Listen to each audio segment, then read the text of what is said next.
4 राज्यों के विधानसभा चुनाव के नतीजे आने शुरू हो गए हैं और रुझानों में 3 राज्यों में भारतीय जनता पार्टी आगे नज़र आ रही है और एक राज्य यानी कि तेलंगाना में कांग्रेस पहली बार सरकार बनाने जा रही है 2013 के बाद। लेकिन इस वीडियो में हम बात करेंगे खासकर सिर्फ राजस्थान की, क्योंकि राजस्थान पिछले 3 दशकों से ये वहाँ पर एक परंपरा एक रिवाज रहा है कि हर 5 साल के बाद वहाँ की जनता सत्तारूढ़ पार्टी को बदल देती है। तो इस बार भी जो चर्चाएं चल रही थी कि क्या रिवाज बदलेगा, अशोक गहलोत काफ़ी कॉन्फिडेंट होके काफ़ी तौर पे कह रहे थे कि इस बार रिवाज बदलेगा और उनकी सरकार जो है वो बनी रहेगी। लेकिन अभी तक के जो रुझान आ रहे हैं 1 सवा 1 बजे तक के 100 से ज़्यादा सीटों पर भारतीय जनता पार्टी आगे है और जो कांग्रेस है वो 70 से 75 के बीच में है। लेकिन पिछले चुनावों के तौर पर अगर हम नज़र डालें तो पिछले चुनावों में जो कांग्रेस थी वो 1 सीट बहुमत से कम थी, फिर उसने राष्ट्रीय लोकदल से गठबंधन करके अपनी बहुमत की सरकार जो है वो बनाई थी। लेकिन इस बार ऐसा क्या हुआ कि अशोक गहलोत ने काफ़ी लोक लुभावन वादे किए, फ्रीबीज बांटे, उसके बाद भी कांग्रेस जो है वो वापसी नहीं कर पाई।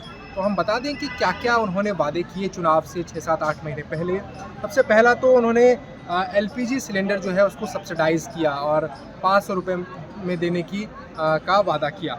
और दूसरा जो है मुफ्त जो बिजली है 100 यूनिट तक देने का भी उन्होंने वादा किया और फ्री हेल्थ इंश्योरेंस की भी उन्होंने बात की और गांव-गांव में उन्होंने महंगाई राहत कैंप भी लगाए, जिसमें उन्होंने लोगों से कहा कि आप आइए, आपके आधार कार्ड में कोई दिक्कत है, राशन कार्ड में दिक्कत है या जितनी भी तमाम सरकारी योजनाएं हैं उसमें अगर किसी प्रकार की दिक्कत हो रही है तो आप उस कैंप में जाके अपनी सारी जो दिक्कतें हैं उसको सुलझा सकते हैं। लेकिन वहीं भारतीय जनता पार्टी ने इन चुनावों में क्या वादा किया, उन्होंने किसानों से प्रति वर्ष 12,000 रुपये देने का वादा किया और 12वीं पास करने के बाद जो भी छात्रा होगी उसको स्कूटी देने का वादा किया। लेकिन कांग्रेस के जो वादे थे वो बहुत बड़े थे, जिसमें 10 लाख नए जॉब को क्रिएट करना और इंटरेस्ट फ्री लोन्स देना 2 लाख रुपए तक का और MSP गारंटी एक्ट बनाने का भी अशोक गहलोत ने जो है वो वादा किया था। और उन्होंने महिलाओं को स्मार्टफोन्स भी गांव-गांव में बांटे और नरेगा के जो दिन है वो 125 से 150 दिन करने का भी उन्होंने वादा किया।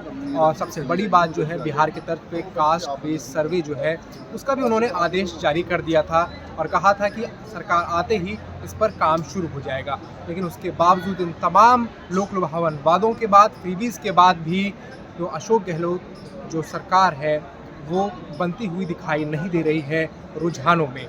और अब तो काफ़ी टाइम हो गया है गिनती के भी, काउंटिंग के भी, तो उसके बाद भी स्थितियां बदलती हुई नहीं नज़र आ रही हैं। लेकिन कांग्रेस के सामने दिक्कत कहाँ पेश हुई, कांग्रेस जो है पेपर लीक के मामले काफ़ी राजस्थान में आए पिछले 3-4 सालों में और बेरोज़गारी का मसला जो बहुत ज़्यादा था। जब हम इस साल मई जून के आसपास जयपुर में यात्रा कर रहे थे तो उसमें हमने देखा कि बेरोज़गार महासभा एक आयोजित की गई, जिसमें जितने भी प्रदेश के बेरोज़गार थे वो आए और उन्होंने अपने मसले रखे कि हमको रोज़गार नहीं मिल रहा है, पेपर लीक वाले मसले हो रहे हैं। और दूसरी तरफ राजनीतिक तौर पर मसला देखें तो सचिन पायलट के साथ जो उनकी लगातार नोक-झोंक होती रही, सचिन पायलट 2 बार जो है वो रिवॉल्ट करने की कगार पर थे, उसमें भी कहीं ना कहीं अंतर्कलह उनकी पार्टी के बीच में चल रहा था। लेकिन अशोक गहलोत बार बार कह रहे थे कि वो अपनी जाति के सिर्फ एकमात्र नेता हैं, फिर भी वो CM बन जाते हैं। लेकिन जो सचिन पायलट है वो बार बार अपने गुर्जर आइडेंटिटी को जो है वो लोगों के बीच में रखते हैं। इन सब के बावजूद जो है राजस्थान में रिवाज बदल गया है और हर बार की तरह जनता ने इस बार भी कांग्रेस को हटाकर भारतीय जनता पार्टी को ला दिया है, जैसे कि वो हर 5 साल के बाद करती है कि हर 5 साल के बाद अगर BJP है तो वो कांग्रेस आ जाती है, कांग्रेस है तो BJP आ जाती है।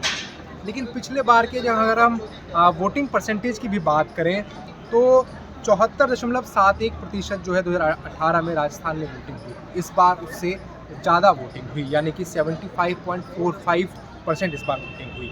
और बीजेपी की जो परसेंटेज ऑफ वोट शेयरिंग था वो 38.77% था और कांग्रेस का 39.30% था। इस बार भी ज़्यादा अंतर बीजेपी कांग्रेस के वोट प्रतिशत में नहीं है, सिर्फ 2 या 3% का अंतर है।